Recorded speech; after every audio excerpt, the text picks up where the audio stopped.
Let's hear it for Sarah Jones.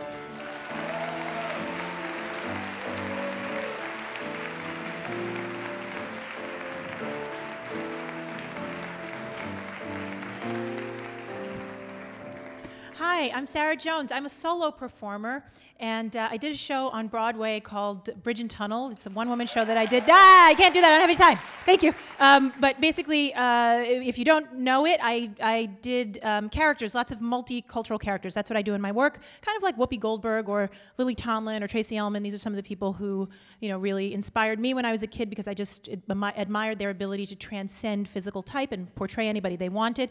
Meryl Streep, also a huge influence on me. Anyway, the story I'm going to tell you happened about 10 years ago when I was still very new to performing.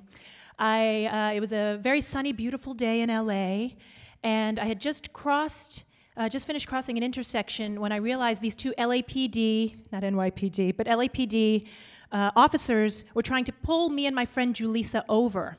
And I don't even know if you can call it being pulled over since we were on foot. But I had no idea what was going on because we hadn't done anything wrong. And also, the one idea I guess that did occur to me was this was not the way I had envisioned my first big trip to Hollywood going.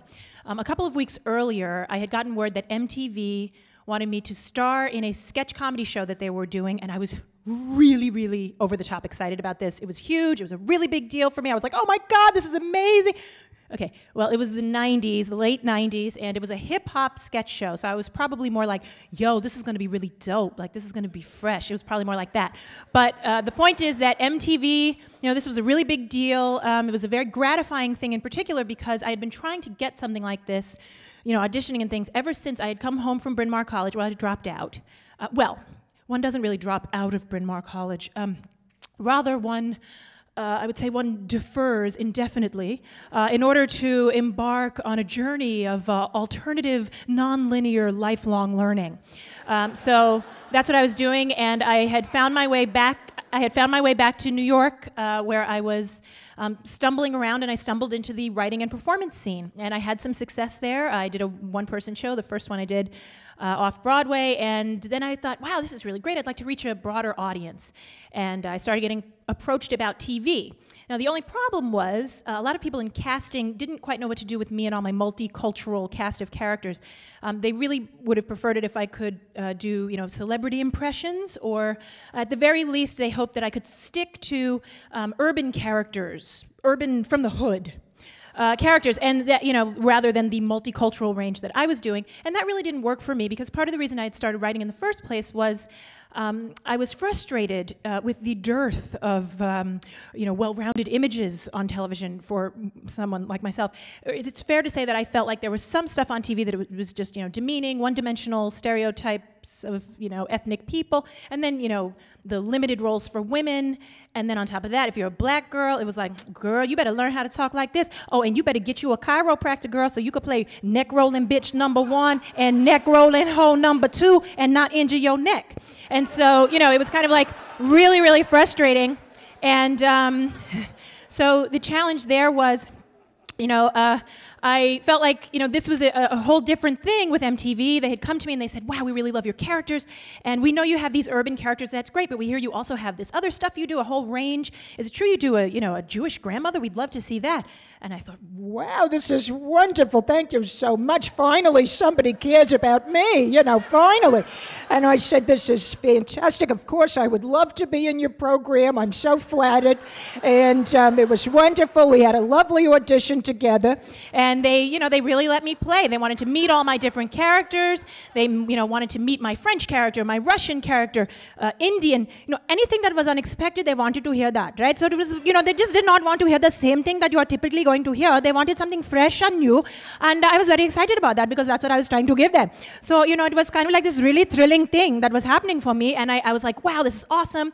And so then, now I found myself in LA. They flew me out there, and, we were going to get to rehearse the next day. I was really excited because up to that point, we had only done improv, so I'd never seen any actual scripts from the show, but we were finally going to get to do that. And into all of this, the cops. And I remember standing there and thinking, am I about to get arrested right now? Like Boys in the Hood? Like what? Like what's going on? We didn't. I hadn't done anything, and I was like, could this jeopardize the show? I mean, I was freaking out, and I remember thinking, what are we doing? Like walking while black, maybe, or walking while Mexican. Julisa's Mexican, and we realized that in fact they were stopping us for jaywalking. Because in LA, I did not know this, but if you are in the crosswalk and the don't walk sign is flashing, even if the light is green, you're in trouble. So I should say that if I have any religious affiliation at all, I would say that I am a devout, Orthodox, jaywalking New York pedestrian. Like that is my religion. So I thought this was blasphemy, but I figured Julissa is the Angelino here, so I figured I would just keep my mouth shut. I wouldn't say a word. I would let her do all the talking. But before she could get a word in, one of the police officers, both of these guys happen to be white guys, one of them said knowingly, "So you girls working tonight?" and motioned for us to bend over the hood of the police cruiser so that we could be searched. And that's when we put it together that these guys thought we were prostitutes. Now, I should say that it was broad daylight. Okay, this was not nighttime. And we were dressed far, far less provocatively than, I dare say, most of the women I had seen since I landed at LAX.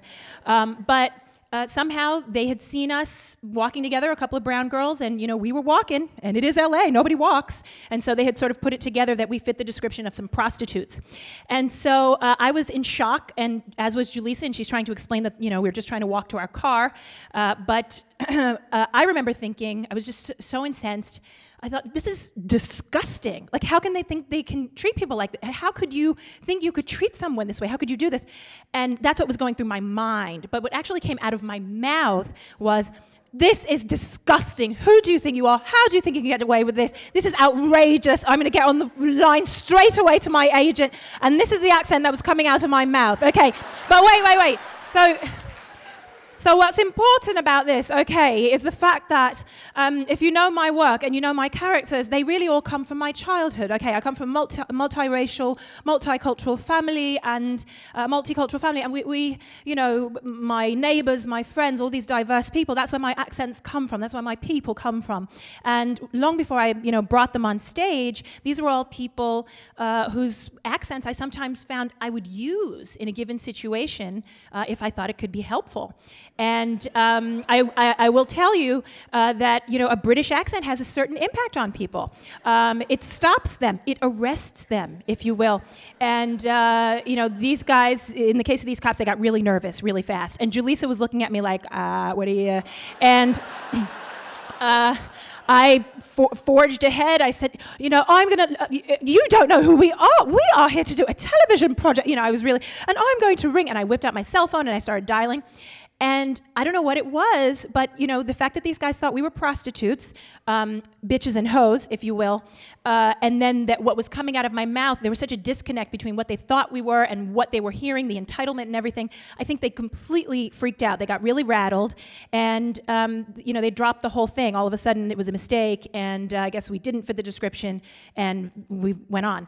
Now, so the next day, I was trying to put this incident behind me, and I was at MTV Studios. I was really trying to refocus on why I was there, the show. I was excited. It was a huge opportunity, and it was really starting to sink in. No, I wasn't going to get arrested. This was really going to happen. My name on the dressing room door, and I met the network president, and I was like, wow, this is awesome. And I kept thinking, I'm going to have the opportunity to get up there. I'll be the female lead of this overwhelmingly male cast of this show. It was going to be like, rapper/actor types, most deaf and people like that involved. But even with all that machismo, I thought, I'm going to get up there, and I'm going to do my characters, and I'm going to, get to be just like my heroes, Whoopi and Lily and Tracy and Meryl. I'm going to, do that. And I remember thinking, maybe some young girl is going to turn on her TV and see me on MTV and think, I can do that. I don't have to be a stereotype. I can play anybody I want. And as I was thinking this, I was getting my hands on the scripts, finally, in the writer's room. We were finally going to see the material we were working on, and it was about that time I read that among the sketches we'd be doing that day was something where I'd play a woman named Sybil-licious.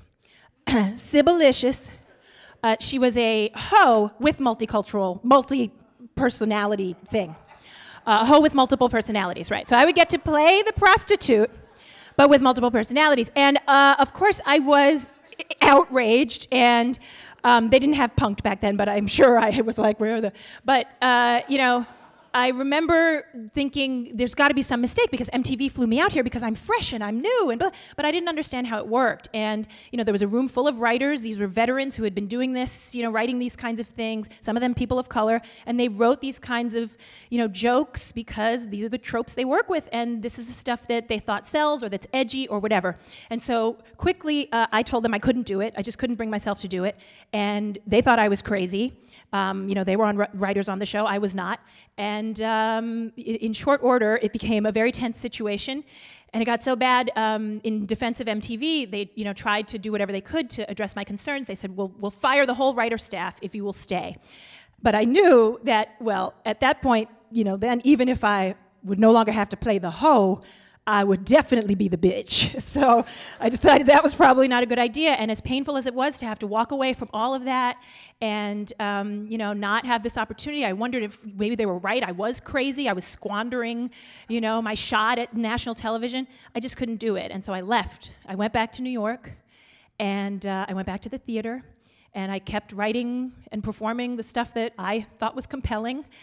And you know, I wondered a lot whether I had really made a mistake. I have to say that one thing that helped was eventually I met Whoopi. Not only met, but got to work alongside Whoopi and Tracy and Lily. And as for Meryl, I was at a benefit performing one night, and she saw me, and she was so generous with me. She said, I'd like to help you. And she agreed to put her name on my show and help Bridge and Tunnel get to Off-Broadway and then to Broadway and win a Tony. And, you know, I look at all of that and think, I don't know if that happens in LA, but that is the kind of thing that happens in New York City, where jaywalking is considered high art. Thank you.